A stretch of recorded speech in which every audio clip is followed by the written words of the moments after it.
Hello, my name is Trevor Cottle with the Multilingual Department, and today we're going to be going over guidance on how to effectively identify potential English learners, exit criteria and considerations, and finally resources where you can find information on students and their EL information. First, we'll go over the identification process. To start off, these are three key requirements for all schools to implement to appropriately identify potential ELs and provide language assistance services. LEAs must identify in a timely manner an EL student in need of language assistance services. The Home Language Survey, or HLS, is the most common tool used to identify potential ELs. And an HLS must be administered effectively to ensure accurate results. There are two critical steps in the identification of English learners. Districts shall administer the Home Language Survey for every student enrolling in a public school. Districts then shall administer an individual screener for English language proficiency to each student identified as a potential English learner through the HLS. This is an example of a home language survey that the Illinois State Board has designed as an example to align with federal requirements. This example includes the required elements marked in bold, the two main questions. Is there a language other than English spoken in the home? And then also, does your child speak another language other than English? Additionally, the guardian must sign and date the home language survey for it to be a binding document. So it is important to know that parents might need some assistance to fill this out as far as how to understand a little bit further what it means, and it's good to have, as in this example, reasons for the purpose for the home language survey, and then what will happen with the identification of the student as a potential EL. It's also important to note that the home language survey must be provided in a language that the parent can understand. And on our website, we do have 40 languages that are available for districts to use to flesh out their registration packet to ensure that all languages are covered by administering this home language survey.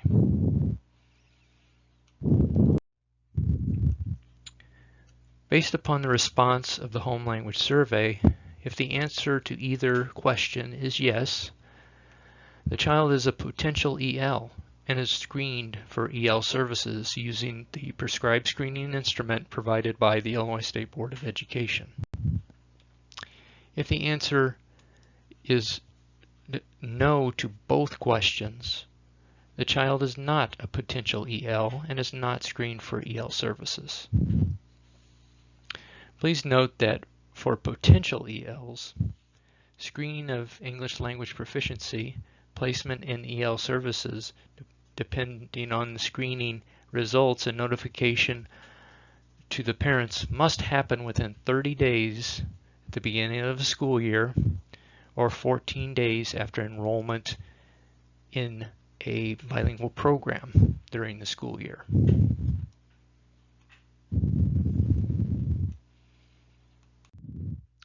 Based upon the results of the HLS, preschool children are screened for English language proficiency for placement in EL programs. The Illinois State Board lists examples of vendors of preschool screeners on the MD website. The IDEA Pre-IPT, the Pre-LOS, and Woodcock-Munoz Language Survey in English are examples. Also, there are 7 other criteria that should be considered when screening young children, and they are listed below. Staff conducting the screener must be certified as a preschool teacher and have completed the training to understand the assessment and scoring procedures. Illinois is a member of the WIDA consortium. Thus, it has adopted the WIDA model and the WIDA screener for assessing English language proficiency of potential ELs. The WIDA model is used for kindergarten and the first semester of first grade. Kindergartners may have been assessed for English language proficiency in preschool, but those identified as potential ELs by the Home Language Survey must be screened with the model regardless of their EL status in preschool. And this is when they are entering kindergarten. The WIDA screener is used for the second semester of first grade through 12th grade. Students who score below the minimum score for English proficiency acceptable for their grade level are identified as English learners.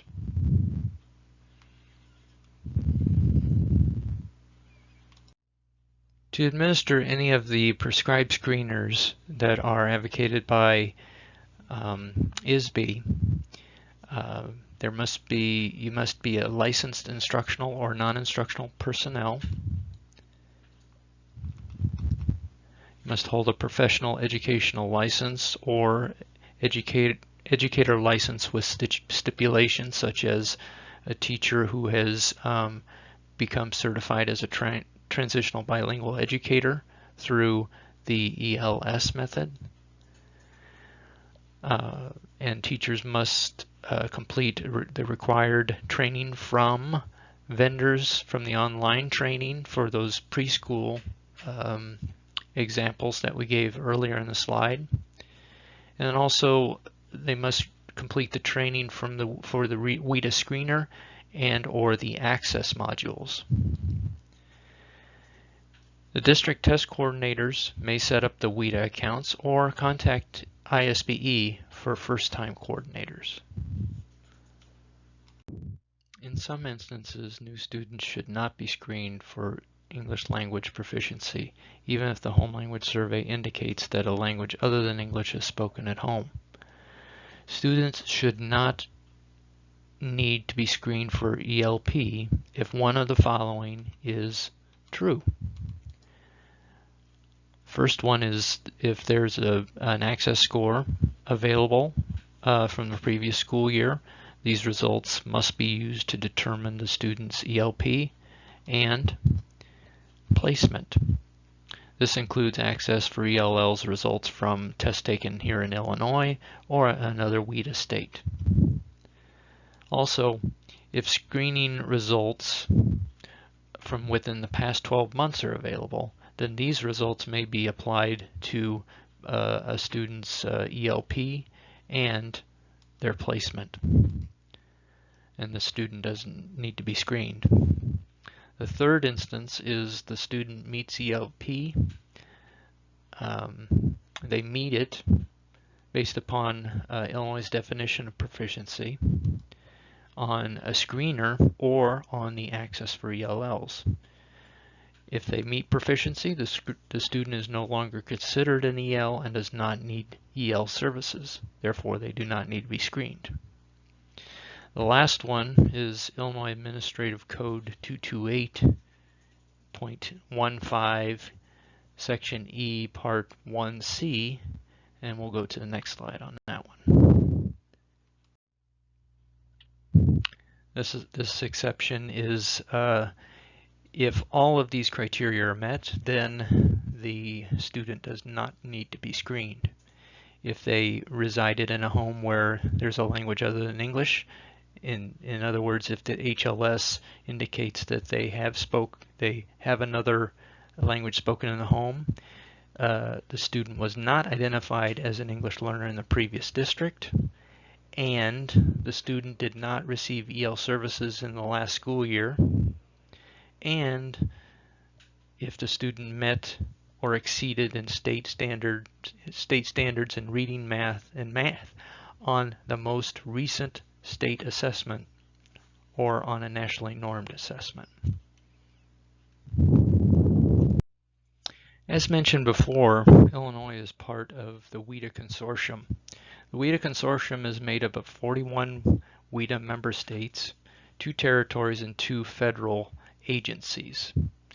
The recent addition to the WIDA consortium is Washington. So whenever a student comes from any of these states in yellow, their scores, if they took the access test, should be considered and measured by Illinois' minimum proficiency. So this is a map to keep in mind and is available on the WIDA website.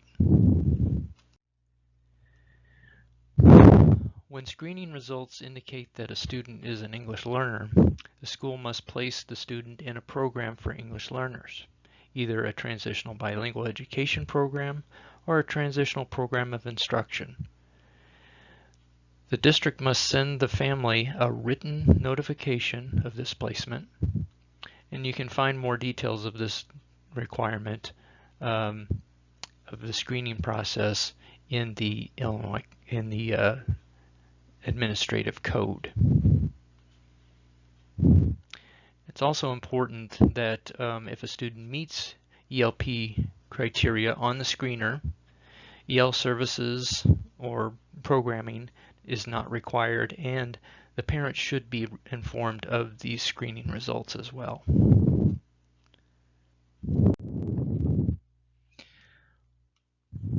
The written notification of the placement of the student must be provided in English in the student's home language. Examples are translated into 40 languages and are available at the ISBE website. This placement notification must have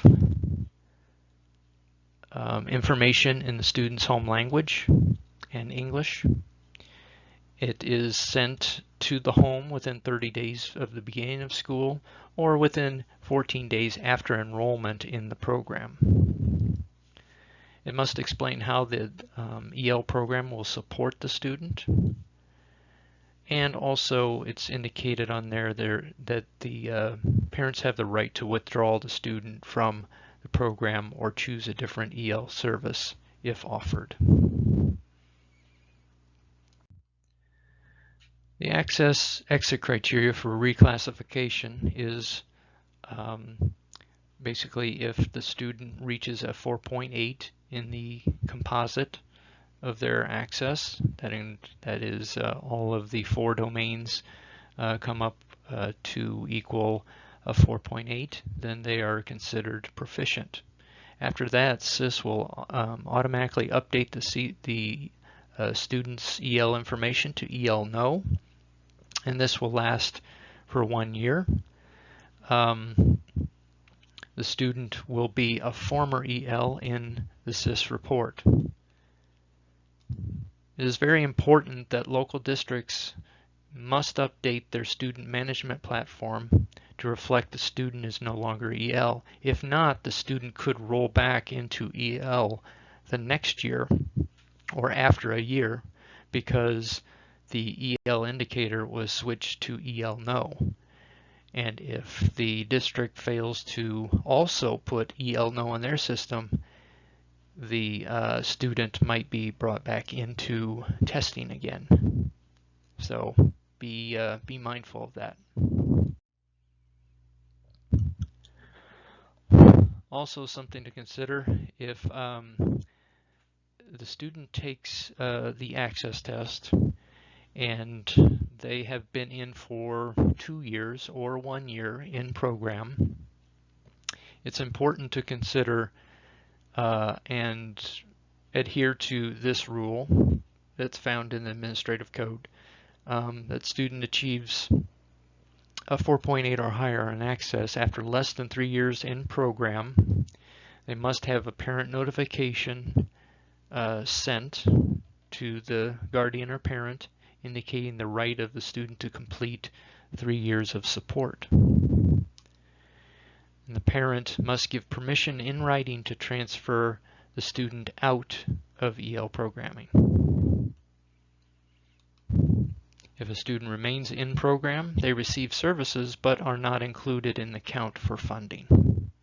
So this aspect is something to keep an eye on for those students who have exited prior to 3 years. Okay, right now we're going to be talking about where things are at the multilingual website and SIS.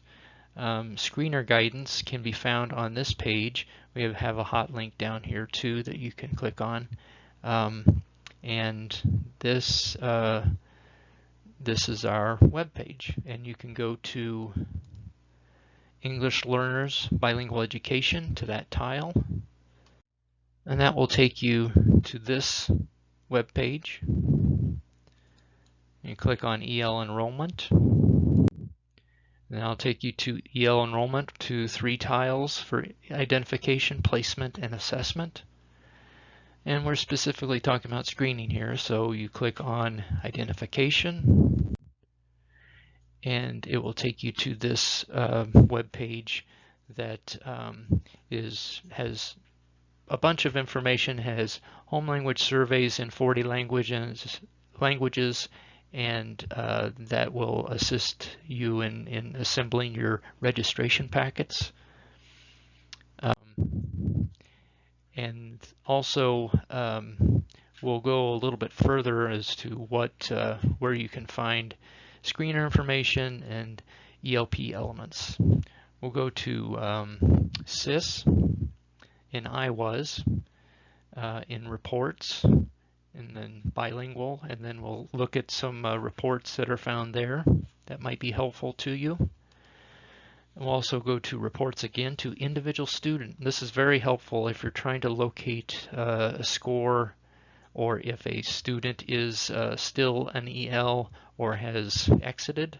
And this will list all of the years and results of the student for their access cycles.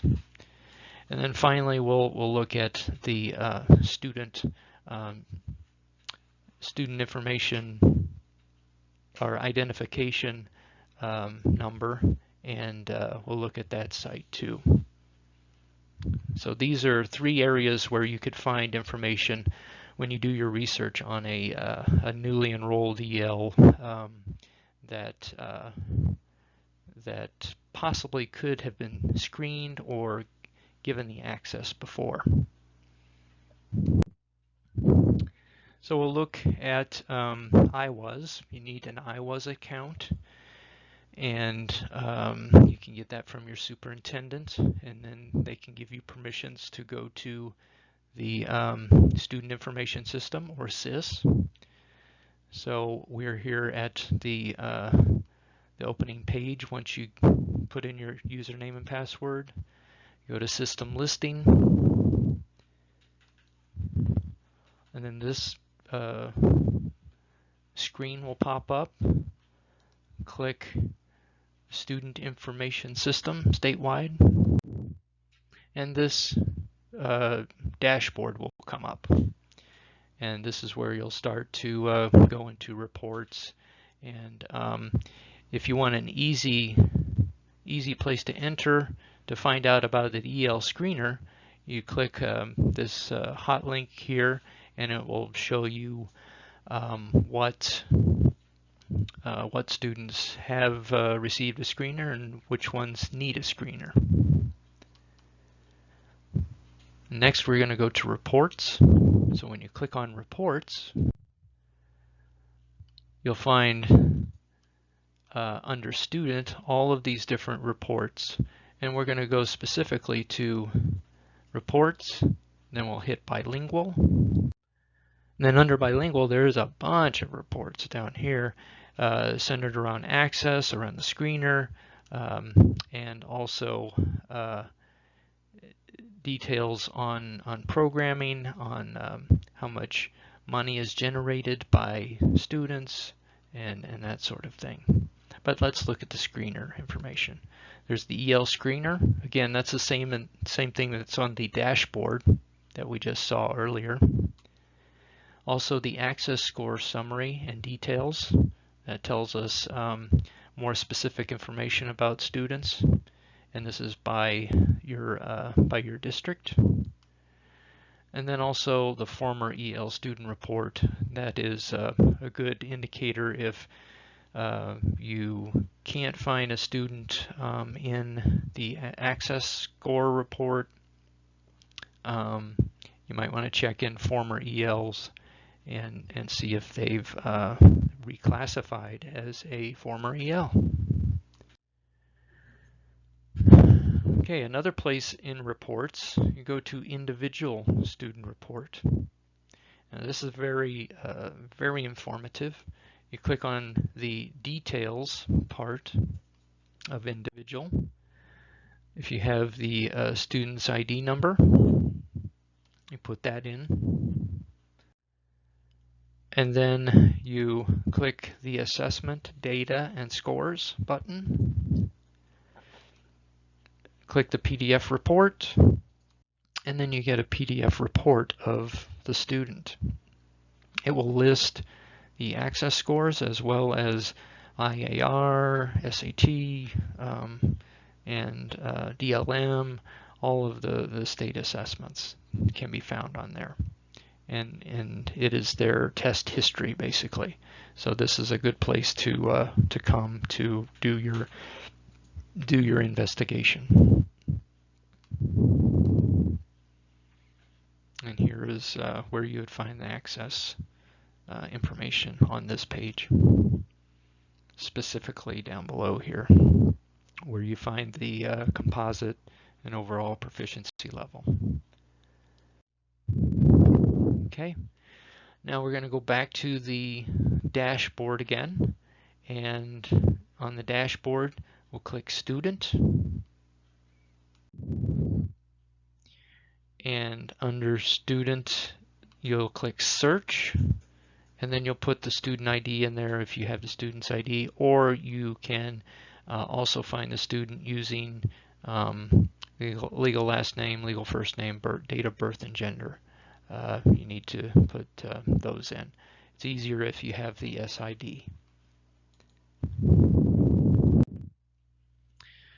Okay, and then once you click Find, then or Search, then their record will come up. And then next you will select Select, and then you can go to it'll come up automatically on demographics, and then there's the EL screener field, which says View Details, and you click on View Details, and then if they do have a screener, the screener information is found in here, and then also the EL determination is below as well. And that will be very helpful to you as well. If you have this access to SIS, SIS has a lot of information that will help clear up any type of question you might have on the status of the student coming in. Okay, we're getting closer to the end of the presentation here. Just want to give you some information on this fall. We have the students who have achieved 4.8 composite or higher have now had their EL status changed to no in SIS from the provisional access for ELL's results, and that was released in August 7th. And districts can change those students who reclassify to no in their local student management system to match SIS, so there's no errors and stuff. Previously, we asked you not to because we didn't apply those scores yet. So those provisional scores have been applied. Preliminary access scores for ELLs, they will include all the scores, and they'll be released November 8th for validation. And then validation means districts look at them, and if there are mistakes or questions or unmatched scores, then districts can join the student and their scores together, and they have about a little over a week to do that. And then we'll be readying that to send to DRC to give us the final results. Fun facts, just a few little reminders of about access and about screening. And parents cannot refuse screening to identify for English learner, and the best way to meet that resistance is communication with the parent. And parents cannot refuse administration of the access for ELLs. Again, you meet that with communication that this is a federal requirement, and you can make us out as the bad guys too on this. But it is important that all ELs, even parent refusals, are tested. As far as the home language survey goes, it's important that the original home language survey is observed. So district has a new student come in, they have them fill out an HLS. All of a sudden they find the original HLS, which was from the other school. The receiving district must honor that original home language survey. The two questions asking about home language presence in the home and then by the student are to be unaltered. And then also exit criteria for alternate access is not finalized, but it is in process to be adopted. So that's going to be pretty exciting for our students who have never been able to exit using alternate access. This is for our significantly cognitively disabled ELs. This is the test for them. So this is big news here. And finally, if you have any questions, please let me know. This is my contact information below, and also Barry Pedersen.